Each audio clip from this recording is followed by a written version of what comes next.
exactly how you engage with the private sector on development issues, and explain specifically how you drive climate action through that engagement. Okay, great. Well, thank you so much. So, as you said, IFC is the private sector arm of the World Bank. So we share the same vision as the World Bank to reduce poverty and to boost shared prosperity. But while the bank does that by working through governments, IFC does that by working through the private sector. So we invest in private sector companies doing business in emerging markets with the idea of boosting jobs, prosperity, and in this case, addressing climate change. And what we've realized is that climate change is intimately interlinked with development.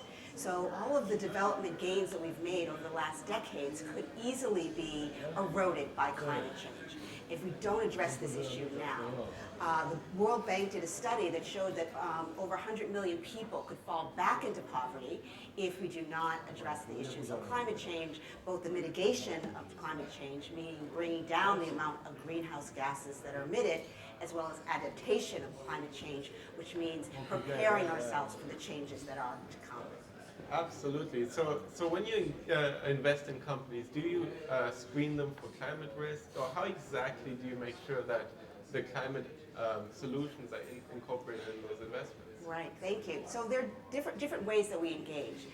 The first way is that we invest in companies that are doing what we call climate smart investments.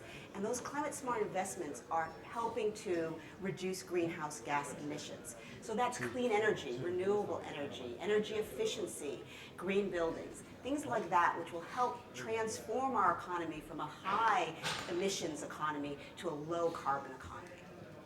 Absolutely. And so the IFC has recently reported that there's a roughly 20 trillion investment opportunity in the developing world market. So within that specifically, green buildings and infrastructure has been identified as a key area for investments. So yesterday you were talking here at Innovate for Climate around the opportunities in green buildings and in particular around the EDGE tool. So if you could maybe just explain to us what exactly are those opportunities, what is the EDGE tool, how did it come into being, and what are the outcomes that you achieve through the EDGE tool? Great. So last year at COP22, we produced a report, a Climate Investment Opportunities Report, and we looked at 21 emerging countries and found that there was $23 trillion worth of investment based on their nationally determined contributions. And this is what the countries have pledged to do as part of the Paris Agreement. And 2/3 of that turned out to be investments in the built environment, in buildings. And the reason for that is that countries are growing so quickly in population, and they're also urbanizing. So for example, China is looking to move 200 million people into cities in the next 10 years. And all of those people need houses, they need places to shop, they need offices to work in, etc. And so the built environment is growing and growing and growing. And so as we were investing in buildings, in retail, in homes, in offices for our own account, we realized we wanted our clients to build green. But they said to us, well, what does it mean to build green? How do we do it? And how do we make sure that we do it in the most effective and low-cost way? And so from there, we developed a tool. And the tool was called EDGE, about efficiency and design for excellence in buildings. And this tool helped our clients design efficient and effective and low-cost green buildings and let us be able to evaluate the building and make sure that the building was built to specifications. So that was the first step. But we recognized that, based on that, we, over the last few years, have been able to invest over $2 billion in green buildings. And so that's an incredible growth for us, from kind of zero to over $2 billion. But it's not enough. It's just a step. Where you're dealing with countries the size of China or India, our investments are just demonstration projects in the sense of the scale of the market. So we realized we needed to do more to transform the market. So we took our EDGE tool and we built a program around it in order to address the obstacles and challenges of transforming a market into green buildings. Okay. And the Edge tool, just to really understand, is available online on the IFC's website, and is also available for your partners and for an external audience, right? Exactly. So the tool is available for 130 countries. It's translated into 5 languages, and it's free and available at www.edgebuildings.com. And the reason we did that is we want to go beyond just our clients using it. We want to make it available to builders, to developers, to university students, to the public in general, because it's a very intuitive tool. You don't have to be an architect, you don't have to be an engineer in order to use this tool. It's designed for, you and I could use it, but then it can get very sophisticated for the professionals as well.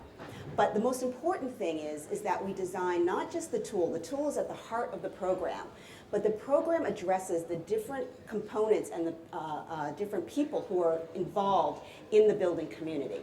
So for example, it targets owners of properties and homeowners who don't really understand what does it mean if I get a green building, and how does that benefit me? And what we found is that we can reduce utility costs by 20%, by reducing the use of energy by 20%, water by 20%, and building materials. And this is something that really is of value to a homeowner, particularly in emerging countries where we noted in Nigeria, 20% of disposable income can be spent on utilities. So reducing utilities really helps the homeowner and the household. Absolutely. And is this only applicable for new buildings, or is it also for retrofitting buildings? And how does it go beyond just the actual built environment, but how does it advise on legislation and building codes and certification? Right.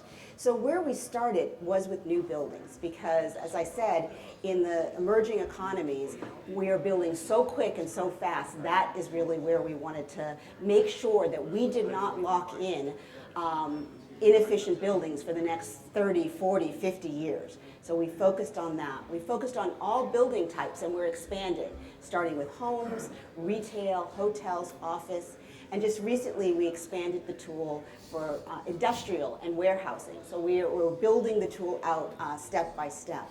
We've also had a lot of demand for doing retrofits, which is a lot trickier and harder, but we think that that's important too. So we're just currently expanding the tool to do retrofits as well. And again, the idea of the tool is not just the tool, but the entire program, engaging with governments to raise the bar on building codes, so kind of pushing the lower end up. At the same time, working with them as well on awareness, trying to push bring demand from the homeowners. And while we're a financial institution and investing in it, we need other financial institutions to do that and bring out innovative products. So we have over 700 banks that we work with worldwide, and we are helping them come up with new innovative products such as green mortgages or green construction finance. That's how we're going to get scale from this. Absolutely. So you're really guiding the market by creating an innovative tool that helps facilitate the construction of an efficient green built environment. Very, very exciting examples of how to transition a whole market and make sure that the infrastructure that's being built in the emerging world is really one that will not lock you in a high carbon future. Exactly. So putting out a standard so everyone knows what is a green building. And for us, that standard is 20% more efficiency in water, 20% more efficient in energy, and 20% more efficient in energy embedded in building materials. So that's number one. Two is to make sure that the information is there. So we have a certification program that assures homeowners and bankers and developers that what this product is green. And then scaling it in terms of the financial institutions, governments, and involving all parties in the conversation. No, fantastic. And these are exactly the kind of innovations that we want to hear about here at the conference at Innovate for Climate. Right. And really, just to summarize, I mean, you've presented the opportunity, this $23 trillion opportunity to restructure the built environment. And the built environment, making up 2/3 of that, is really the space to to focus on. So we've heard from Marcene Broadwater about the EDGE tool from the International Finance Corporation. Thank you for joining us live on Facebook, and please join the discussion with #InnovateClimate. Any final messages for the audience, messages of inspiration that you'd like to share, and your vision of the future, especially around the EDGE tool? Right. Well, we are very optimistic about moving towards a low carbon economy. And working in the built environment with buildings is just one way we can do that. And there's a role for everyone in that. Whether you're a student, whether you're just an interested party, whether you're in government, whether you're a nonprofit, everyone can be involved in this transformation and working together on this. And so please look at our website on EDGE, the www.edgebuildings.com, and see how you can join in this movement. Thank you so very much. Thank you for giving us your time and your inspiration. Great. And thank you to the audience for listening.